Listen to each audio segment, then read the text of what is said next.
So I want to review the episode of South Park Rainforest, Shmainforest, and this is considered one of the controversial episodes of South Park.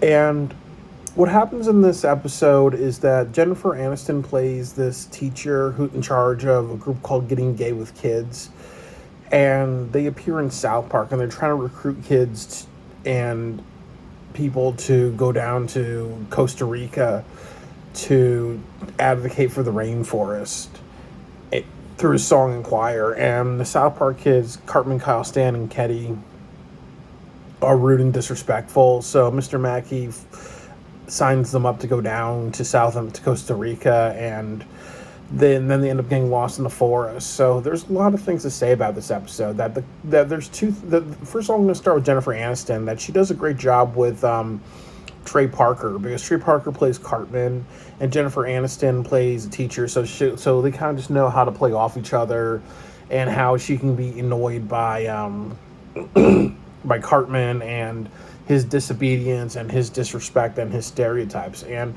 it really does come off as a Freudian mother and a bratty child type of relationship. The next thing that I would say is that also Jennifer Aniston, this is 1999 with South Park. So you had Jay Leno in one episode.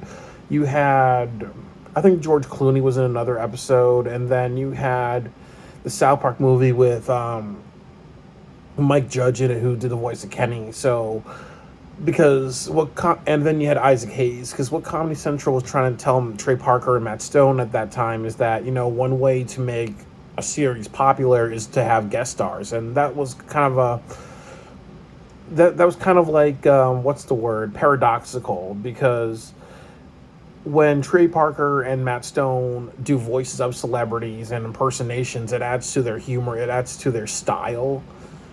And now you're having actual celebrities in it. So it's kind of like, you're doing it right one side and you're doing it wrong the other side. You're going against, your style of comedy. But also in the 90s, they were kind of sellouts, because they did not believe South Park would be as popular, or they did not believe it was going to be a fad or something that was going to be around for almost 25 years. So they did agree with what the network was saying, and they didn't really find their own style until the probably like the mid to late 2000s. They kind of got the power that they wanted to as far as their work goes. And but at this point they were just agreeing with studios, so they had Jennifer Aniston in this, and she did a really great job. But I also think that the other thing about this episode is that it was controversial because of Eric Cartman's character, because he was like saying very nasty things about Costa Rica. Like he was saying, like there's prostitutes, there are stereotypes like Hispanic people or South American people just like tacos and burritos. And then also too,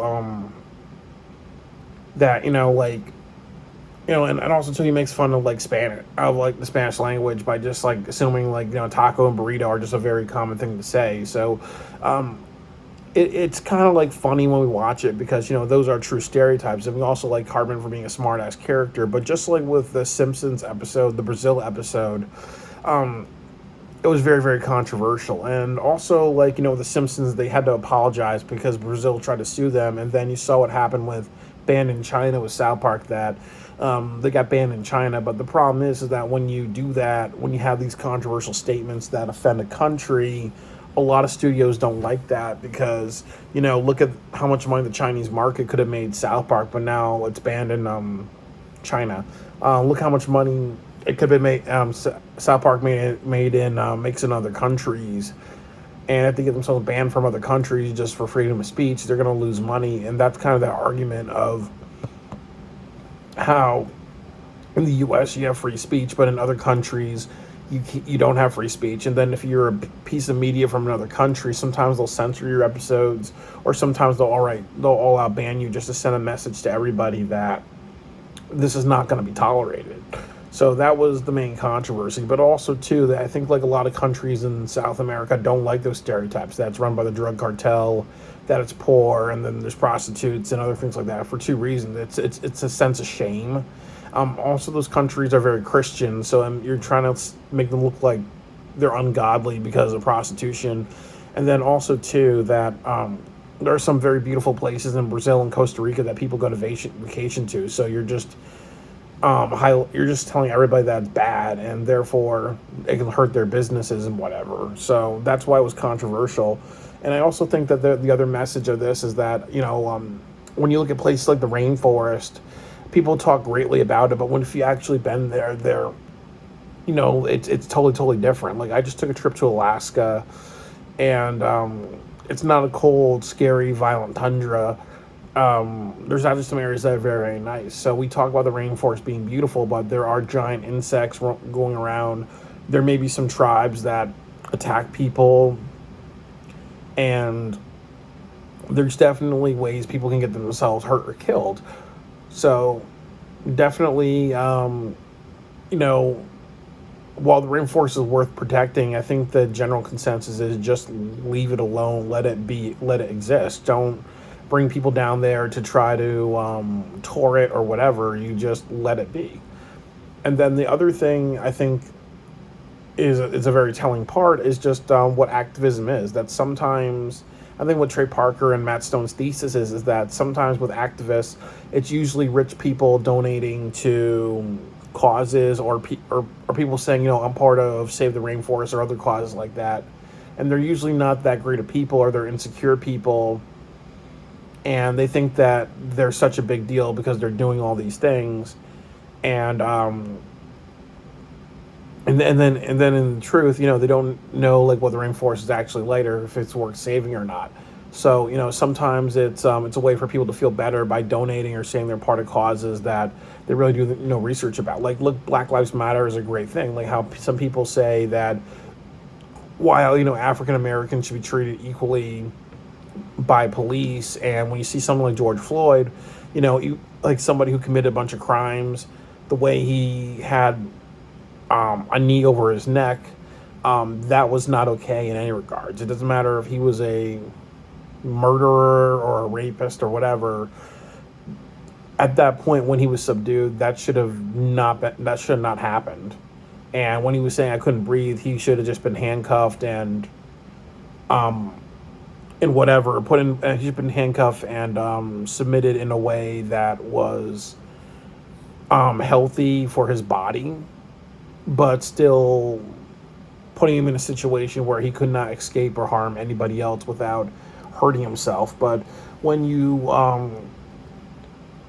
look at people who talk about George Floyd or Black Lives Matter or other groups, it's the same idea where people just get excited about it, and they just say, they see on the surface it's about black rights and fair treatment. But when you do something like defund the police and neighborhoods are getting more dangerous, or when you see people who chant Black Lives Matter and they're just setting fires or looting and rioting and trashing up towns, or that behavior gets encouraged by many different people, and then people talk about Black Lives Matter, like how the people take the donations and they spend it on their houses or whatever. These are things that I've heard. I've not done my research, but if these things are true, then it's like that same idea. People think that being part of Black Lives Matter makes them better people, but actually, if you do your research on what it is, then you can kind of decide if it's a good cause or a bad cause, or if you're doing something like just donating it just because you think you're good, and you don't know what it's about, and then yet you find out that that something actually represents something bad, then it makes you kind of look foolish. I think sometimes when we donate to causes or say we're part of causes, we do it to feel better about ourselves. But there are some people who just organically do it just because it's the right thing to do. There are many people who understood what the civil rights movement was about and joined it and funded it and did the research behind it. And there's many people who join other groups or other causes like environmentalism and understand what each group is about. Like, it's the same thing with people who support PETA. There's people who look at PETA and say, yes, it's good that they're encouraging more education on how animals are treated very inhumanely, and I do agree with that. But I do think that when they have very, very disturbing commercials, or when people just show animals being skinned and whatever. Um, I think that that's taking it too far, but I do understand the controversy. One side, one can say that that's terrorism and that's disturbing people and that's making people uncomfortable. But on the other side, it's like, you know what, this is what goes on, and if you're educated on it now, it needs to be stopped. So, being activist for something, I think that the right answer is to do your research about it. And sometimes you don't know if your cause is actually good or bad unless you actually just say, instead of just talking about joining it, you actually do your research and see if it's a good thing to join. And then I think the next thing that I would say ultimately is that the last part of it is just that this was also controversial because there's a lot of different things you see in this episode. Like, I think one of the most controversial scenes is this character getting eaten by a snake, and then he gets shit out. So you see parts of his bone and parts of his, body discolored, and then part of his body being covered in, snake feces. And I think that was a little too far. And I was surprised that was on television in 1999. And then also, there are some scenes where you see people like getting, you see like severed heads impaled, and then also you see like the South American tribe, and they have giant lips, and that's also very surprising too, because there are stereotypes that there's the spear chucker African tribe stereotype. So obviously, one of the stereotypes about African tribes is that they have enormous lips, because there's just a stereotype that African Americans have very cartoonishly large lips. So definitely a very, very controversial episode when you look at all the different pieces of it. And I also remember, being in Wagner Middle School. Like, I was in middle school, sixth grade at that time, watching this on YouTube. And I remember, a bunch of people laughing and finding the funniest thing in the world, because the biggest attraction to South Park for a lot of young kids at that time was that they just could not believe a show would be on television with this type of very, very foul language.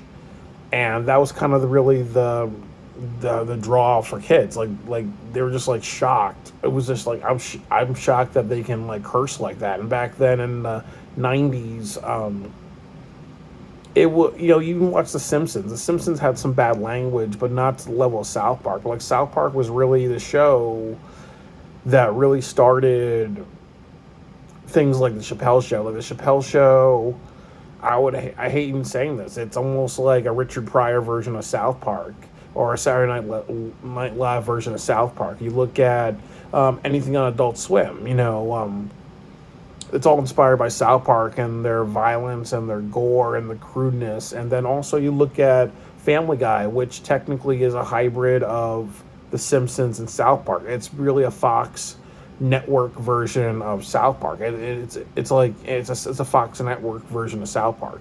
And you look at the Treehouse, the Treehouse of Horror specials, like the Halloween ones that you see the last maybe 10-15 years. They're allowed to be way more violent, because they're kind of well, look at what Trey Parker and Matt Stone are doing. So this episode was kind of one of the episodes where South Park really just did everything that they could. You had Cartman be a very stereotypical character, but we find humor in his stereotypes because he's the smart-ass little youngster. You had Jennifer Aniston as a celebrity. More than likely, the studio kind of pushed her to be there.